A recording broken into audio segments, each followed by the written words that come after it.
अस्सलाम वालेकुम my YouTube family, कैसे हैं आप सब। मैं उम्मीद करती हूँ आप सब ठीक होंगे। अच्छा जी, यहाँ पर मैंने व्लॉग का स्टार्ट किया है और ये सुबह फजर का वक्त है, तो मैं नमाज़ अदा करने लगी थी। तो इसके बाद आज चूँकि मेरे फादर की डेथ एनिवर्सरी थी, यानी आज अब्बू जी को दुनिया से गए हुए 2 साल हो चुके थे। तो आज मैंने ये भी सोचा हुआ था कि मैं कुछ ना कुछ हल्का फुल्का पकाकर ज़रूर बांटूंगी। और साथ साथ चूँकि कल मैंने व्लॉग अपलोड नहीं किया था, तो मैं थोड़ा सा मतलब मेरे में ज़्यादा तौफीक तो नहीं थी आज व्लॉग अपलोड करने की, तो जितना मैं कर सकती थी वो मैंने आप लोगों के लिए व्लॉग रिकॉर्ड किया। मुझे सबसे पहले तो मुझे ज़्यादा मिकदार में हलवा बनाने की प्रैक्टिस बिल्कुल भी नहीं थी, तो फिर कुछ यूट्यूब से सर्च किया कि अगर किलो या 2 किलो सूजी का हलवा बनाना हो तो किस तरह से वो बनता है। तो कुछ जो बाजी मेरे घर आती हैं सफाई के लिए, उन्होंने भी मुझे गाइड कर दिया, तो फिर इस तरह से मेरी काफ़ी हेल्प हो गई। तो यहाँ पर ये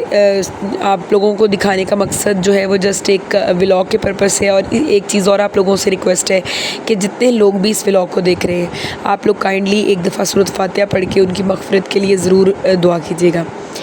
अल्लाह ताला जितने लोगों के भी वालिदैन दुनिया से जा चुके हैं उनको जन्नतुल फिरदौस में आला मुकाम अता फ़रमाए, और जितने लोगों के पेरेंट्स भी हयात हैं, अल्लाह ताला उन्हें सेहत वाली ज़िंदगी दे, क्योंकि यही एक ऐसा रिश्ता होता है जो जिसका कोई कह लें कि जिसका कोई नेमुल बदल नहीं है। आप इस रिश्ते को रिप्लेस नहीं कर सकते, ना माँ के रिश्ते को और ना बाप के रिश्ते को। वैसे मैंने अमूमन देखा है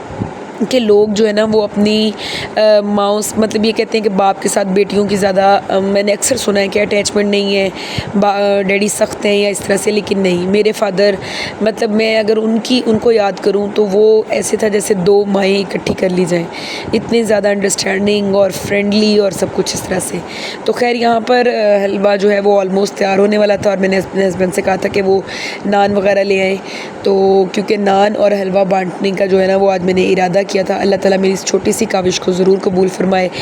और वैसे भी आप जब इस तरह से बेशक जितनी तौफीक है, ठीक है, अगर आप थोड़ा सा भी इस तरह किसी को देते हैं या मतलब किसी के मुंह में खाना जाता है, तो बिलीव करें उनकी आंखों में जो एक खुशी होती है ना, उस खुशी को देख के जब दिल को सुकून, जो कोई भी ऐसा काम, क्योंकि मोमिन का जो दिल होता है ना वो कहते हैं ना मुसलमान होता है, कोई भी ऐसा काम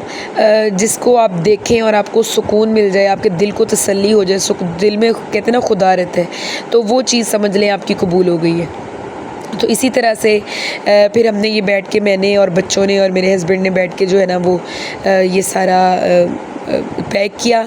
और पैक करने के बाद हम जो है इसको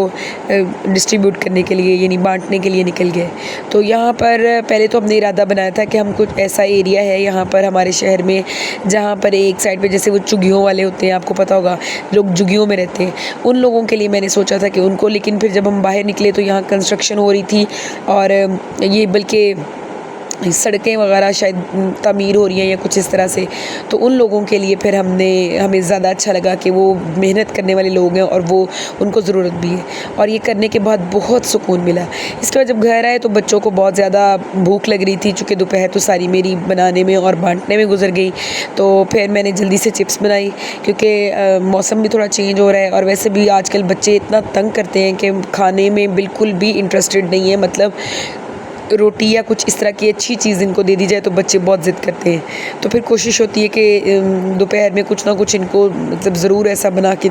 दिया जाए क्योंकि इनका पेट वगैरह भर जाए। तो यहाँ पर मैं चिप्स बना रही थी इनके लिए, ताकि चिप्स खाने के बाद इनको मैंने साथ में, मैं चिप्स के साथ हमेशा चाय बनाती हूँ, तो यहाँ पर मैंने चाय रखी हुई है इनके साथ ही बच्चों के लिए और अपने लिए भी, क्योंकि चिप्स के बाद जब बच्चे पानी पी लेते हैं ना तो फिर एक मौसम वैसा है तो फिर खांसी बहुत ज़्यादा होती है। तो फिर यहाँ पर मैंने चाय बनाई साथ इनके लिए, और ताकि ये जो है ना वो थोड़ा सा गले को भी सुकून मिल जाए। आजकल मौसम चेंज हो रहा है तो बच्चों के गले ख़राब हो रहे हैं, खांसियाँ वगैरह हो रही हैं।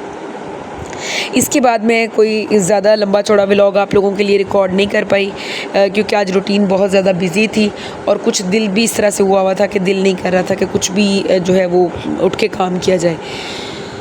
तो जी इसके बाद जो है बच्चों को मैंने दोपहर का खाना खिलाया, फिर बच्चों को मैंने नहलाया धुलाया ताकि वो सो जाएं, क्योंकि 3 बजे के टाइम बच्चों को मैं सुला देती हूँ, फिर वो 5 बजे उठते हैं तो रिलैक्स हो जाते हैं। तो यहाँ पर जो है वो मैं साथ ही इनके लिए चाय वगैरह डाल रही थी कप में, और बच्चे जब चाय बन रही हो, स्पेशली छोटे बच्चों के जब नज़र पड़ जाए चीनी पे तो बहुत ज़िद करते हैं। तो इसी तरह से छोटा बच्चा आके तंग कर रहा था मेरा बेटा कि मुझे चीनी जो है वो डिब्बा खोल के दे, मैंने भी चीनी खानी है। तो जी इसके बाद जो है बस इसके बाद मेरी अपनी ड्यूटी स्टार्ट हो जाती है और बच्चों को मैं सुला देती हूँ ताकि वो रिलैक्स होकर अपना सो सकें और मैं अपनी जॉब जो है वो ड्यूटी जो है वो परफॉर्म कर सकूँ। तो ये सारा जो है वो सीन दोपहर के खाने का है। और इसके बाद जो है आज मैंने कुछ भी हंडिया वगैरह नहीं बनाई थी क्योंकि आपको पहले भी बताया कि सारी रूटीन बिजी रही। फिर रात को बस बच्चों की ये अंडे वगैरह बॉयल करके दिए और इसके साथ ही व्लॉग